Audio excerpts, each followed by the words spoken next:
안녕하십니까, 하경민입니다. 이스라엘과 이란의 교전이 계속해서 이어지고 있습니다. 이런 가운데 트럼프 미국 대통령은 양국의 합의를 바라지만 때로는 싸워서 해결해야 할 때도 있다라고 발언을 하기도 했는데 우리가 어떻게 해석을 해야 할지 그리고 이 교전이 계속되는 만큼 금융시장에 미치는 영향은 어떨지 자세하게 긴급 진단으로 알아보는 시간 오늘 첫 번째로 준비를 했습니다. 먼저 마영삼 전 이스라엘 대사 연결되어 있습니다. 대사님 안녕하십니까? 네, 안녕하십니까? 네. 일단은 이스라엘이 선제적인 공격부터 상당히 강경한 스탠스를 유지하고 있지 않겠습니까? 먼저 이 총체적인 배경이 어디에 있겠습니까? 네, 이란 핵 문제입니다. 이것이 불거져 나온 것이 2002년 정도 됐고요. 그러니까 벌써 23년 전입니다. 그때부터 이스라엘 측에서는 줄곧 이란이 핵 무기 개발하는 것을 포기하지 않을 것이다. 따라서 협상으로 해결은 불가능하다. 그래서 이스라엘 측에서는 상당히 오랜 기간 동안에 무력 공격을 준비를 해왔습니다. 더더군다나 지난달에 IAEA에서 리포트가 나왔는데 이게 따르면은 지금 현재 이란 측이 가지고 있는 핵 물질이 60% 농축했는 우라늄을 약 408kg을 가지고 있다고 합니다. 9개 핵무기를 만들 수 있는 분량입니다. 그리고 그러면은 핵무기를 질적 만들 수 있는 시간은 어느 정도냐? 지금 현재 90% 농축하기까지는 2주 정도 걸리고 실제로 핵무기를 만드는 데는 약 6개월 정도 소요된다고 합니다. 그렇다면은 이스라엘에서는 상당히 급박하다고 판단했을 가능성이 있습니다. 그래서 이스라엘로서는 지금 모처럼 잡은 공격 기회이기 때문에 1차적인 자기들이 설정한 목표를 다 달성할 때까지는 그대로 계속 공격을 하겠다라고 해서 지금 현재 전쟁이 계속 격화되고 있습니다. 네, 지금 이스라엘의 공습으로 인해서 이란 같은 경우에는 대표적으로 군 지휘관들도 대거 사망한 것으로 나타나고 있고 아무튼 교전이 계속해서 이어지면서 주요 시설까지 피해가 확산되고 있는 상황입니다. 이란 측의 대응에 대해서는 어떻게 평가하고 계십니까?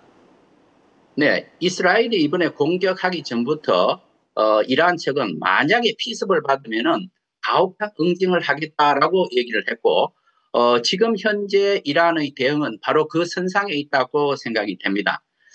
그런데 여기서 우리가 두 가지 이제 관전 포인트가 있는데 이란이 계속 공격을 하면서 과연 주변에 있는 미군 기지를 공격을 할 것이냐 아니면 인근에 있는 다른 국가들의 석유 시설을 폭격을 할 것이냐 라는 이러한 의문이 있는데 이 가능성은 제가 보기에는 크지 않습니다.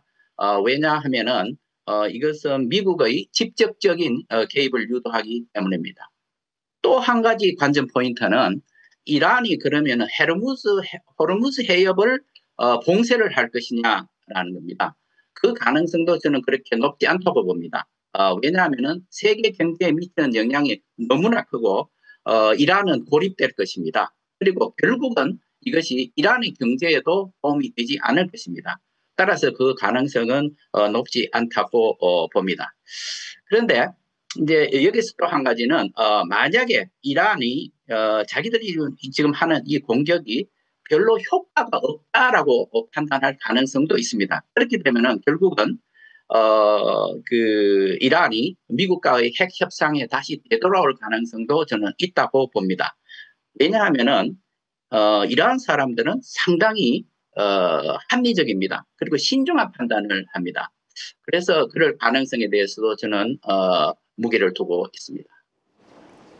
네, 이런 가운데 국제사회에 과연 이 이란과 이스라엘의 전쟁이 전면전으로 확산될까 여부가 특히나 관심사 아니겠습니까? 금융시장 측면에서 보더라도 달러 인덱스가 급등을 하다가 그래도 전면전으로까지 크게 확산될 가능성은 낮지 않을까라는 이야기가 나오면서 급등, 이 상승 탄력이 좀 줄어든 면이 없지 않아 있습니다. 앞서서 말씀드린 것처럼 트럼프 미국 대통령은 또 합의를 원한다라고 이야기를 하다가도 이 때로는 싸워서 해결을 해야 한다 이렇게 모호한 이야기를 하기도 했는데 앞으로의 이 진행 가능성, 시나리오에 대해서는 어떻게 예상을 하고 계십니까? 네, 이미 이스라엘과 이란 간에는 수백 기의 드론과 미사일로 서로 공격을 하고 있습니다.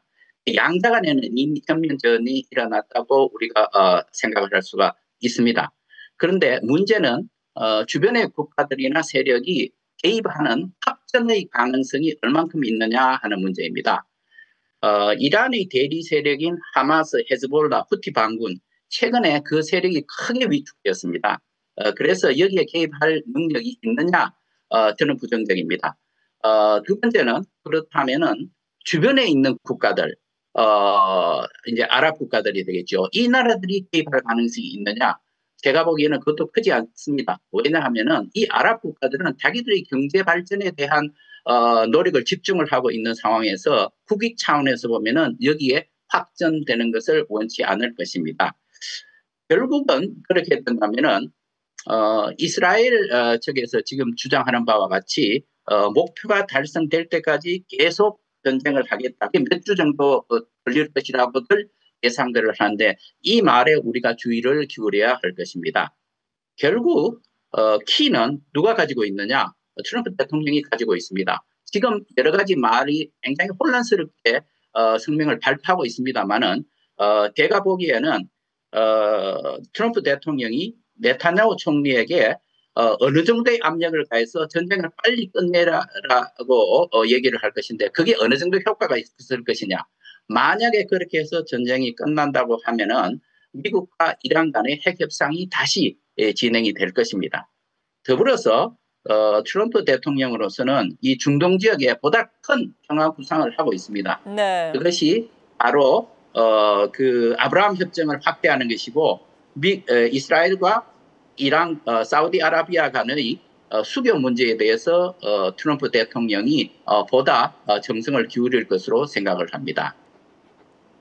네, 그렇군요. 미국의 개입 여부가 무엇보다도 앞으로의 시나리오에 대해서 예상을 하는 데 있어서 상당히 중요한 키가 될 것이다라고 말씀해 주셨습니다. 이러한 뉴스 플로우 계속해서 저희와 함께 확인을 해보시면 좋을 것 같습니다. 마영삼 전 이스라엘 대사였습니다. 감사합니다. 네, 수고하십시오. 계속해서 다양한 경제 이슈를 알고 싶다면 구독과 좋아요, 알림 설정 부탁드립니다. AI 캐스터 권미정이었습니다.